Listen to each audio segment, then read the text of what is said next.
I want to talk for a minute about your responsibility to avoid conflict or de-escalate existing conflict, and especially how you have to think about it during times of civil unrest or civil anxiety. Over this past year, we've had a lot of turmoil in our country, and whether it was civil unrest over social issues, or whether it was just frustration over the response to the coronavirus, or even if it was frustration at an individual level over the way people were abiding by different restrictions, mandates, whether they were complying or not, or whether you personally felt they were fair, these things have really been stressors on the idea of conflict avoidance and de-escalation. Inside of the self-defense community, we talk about these things all the time. It's a fundamental of personal defense and safety. The idea that you should avoid conflict and that you should de-escalate conflict whenever possible. Now, even if you don't carry a firearm, this is important. Obviously, it's the fundamental thing we teach our kids, right? Don't pick a fight. And if you can back down from a fight, if you can avoid conflict, if you can get away and escape, this is what you need to do. Once you start carrying a gun, your responsibility for conflict avoidance rises to a whole nother level, because anytime you get into conflict, there's at least one lethal tool. And if the situation escalates to the point where someone tries to take your gun or you feel compelled to use the gun, obviously someone can die.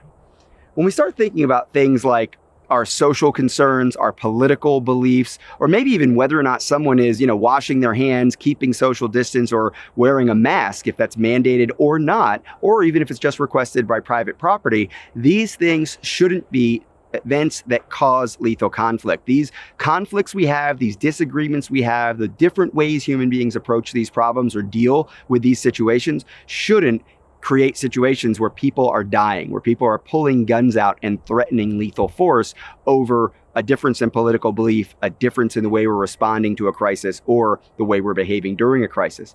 If you go out into the world thinking that one thing or the other is worth fighting for, and you don't factor in the idea that fighting in a political sense, or fighting in a social justice sense, or fighting in a protecting yourself and your family from the behaviors of others sense is very, very different than fighting for your life. If someone is specifically attacking you, you could find yourself even subconsciously escalating a situation or not trying hard enough to avoid a conflict that's happening all around you. If you see two different groups arguing over a political belief and you happen to side with one or the other, but you're carrying a firearm, maybe you're taking your kid to school, maybe you're with other family members who have a voice in that fight that's different than yours, the idea that you would jump into a protest or jump into a fight or jump into an argument, even if theoretically to de-escalate those two people that are fighting, remember, you're creating a circumstance where you're now becoming potentially part of the problem. If you can avoid these situations, you're far better off. On the other hand, if you want to protest, if you want to fight, if you want to make a political statement, you're free to do that. My recommendation for you would be that when you are going into a situation where you absolutely 100% know that there is likely to be conflict with others, you probably should think twice about carrying a gun.